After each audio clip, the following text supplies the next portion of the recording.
I'm here at Mobile World Congress with Jeff Wang, Senior Partner at IBB Consulting. Jeff, you're based in the Bay Area, but we've been here all week in Barcelona. I know you focus a lot of your attention to carriers and devices, so let's take carriers first, and if you could just sort of run us through the trends that you've taken out of Mobile World Congress this year. Yeah, absolutely, Sean. So I think probably three main trends for carrier business right now that we're seeing at Mobile World Congress. Trend one is really related to kind of spectrum and how are carriers looking at licensed versus unlicensed spectrum. How are they looking at a scenario where cellular and Wi-Fi are playing together more and more, and how important is Wi-Fi to that future business? I think the second key trend that we're seeing around carriers is really looking at non-traditional revenue and using this show to really grow non-traditional revenue with partnerships. When you look at M2M connections, when you look at connected home, connected car space, and you look at IoT as it grows, what are different ways that the carriers can actually use this show to get beyond the connectivity layer, to get materially up the stack so that they're just not a connection base. I think the third key trend we see around carriers at the show is really around their next big platform. When you really talk about carriers and where they're actually looking to invest, it usually goes into the network. There's a lot of discussion around 5G. What does 5G look like? What are the opportunities around 5G when you have lower latency, higher capacity, higher speeds? How do they actually take advantage of that in tomorrow's world?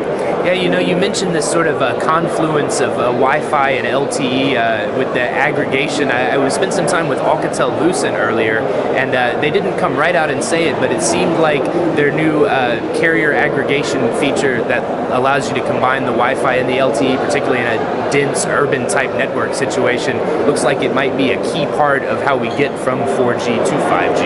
Yeah, absolutely. And in a 5G world, we don't know. There might be a lot of more unlicensed spectrum than we think is involved in there, and those are the standards that are being defined today, with the key of it being kind of openness and availability and access no matter where you are.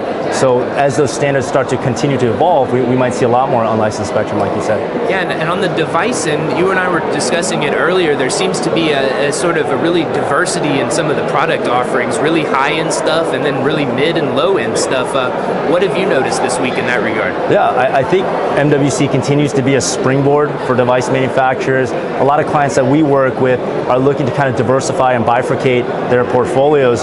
So you'll still see that there's the high-end announcements that are at MWC, like a Samsung with an S6 or an S6 Edge, with an HTC with a One M9, where you're still seeing a lot of high-end focus, high-end features, high-end processors, high-end screen and camera resolution, but you're starting to see a lot of other pretty big name manufacturers look and focus on mid-tier to low-tier. If you look at kind of the Sonys of the world launching the M4 Aqua, if you look at the Microsofts launching the Lumia 640, a lot of these are kind of the mid-tier. Even LG got into the game with kind of a mid to entry level product that they're seeing as this show becomes more of an ecosystem play, connecting the next 2 billion to the internet goes through mobile, and they can't afford an unsubsidized $600 to $800 device. They need to look at more of the mid-tier, low-tier with very high quality features that can actually get to that market.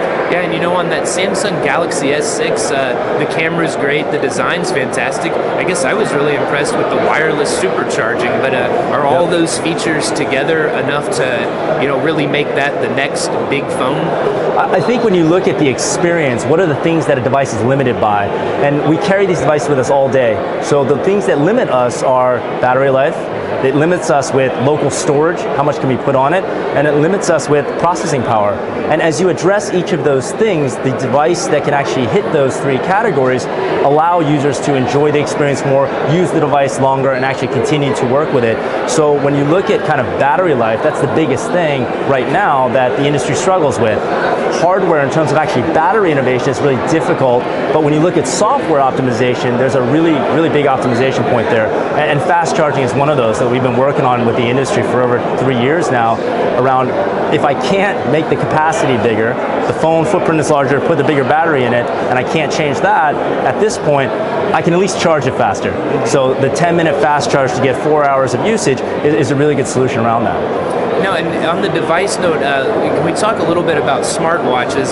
This is looking ahead a little bit to the Apple iWatch, of course. You know where I'm going with this, but I mean, Is that going to be enough to blow open the smartwatch market, or what are you thinking about that? Great question. At IBB Consulting, we work a lot with clients around what's the next form factor. We call it the generational leap that's actually going to succeed smartphones and drive revenue for the industry. And a lot of times when you think about, is it the wristwatch that's going to win, we really talk about it as, is it going to be a standalone device? Right now, if you actually have the wristwatches on the market today, many of them actually still depend on the smartphone. They don't necessarily take an experience and a sensory experience to be able to take that beyond and actually move it standalone. For example, we talk with a lot of our clients around, think about the use cases that you want to focus on that don't require carrying two devices, where it is a standalone device, but you may not need all the bells and whistles on a smartwatch. So IBB talks to clients about things like, video is probably not a good experience to put on a watch form factor. You're going from a beautiful 5-inch experience with the highest resolution down to a 1-inch experience on your wrist without good speakers. Avoid that, right? And we tell a lot of our clients, think about the experiences that you can take advantage of and bundle those together. So thinking about a sports watch that has all my heart sensors, where I don't have to wear a Polar, plus all my step counters, where I don't have to wear a Fitbit, and all of my music, where I don't have to carry a smartphone to play and motivate myself. When you combine those features into a standalone device, you don't need to go to the gym, go for a run, and carry a smartphone along with your watch. And when it becomes standalone to that point, and it's very specifically targeted, you can really get to kind of capturing the customer's experience that they really enjoy, and that will help the market take off. Very good. Well, Jeff, I really appreciate you taking a minute to speak with us, and we'll be sure to look for your work coming out of IBB Consulting. Great. Thanks so much for the time. Thank you.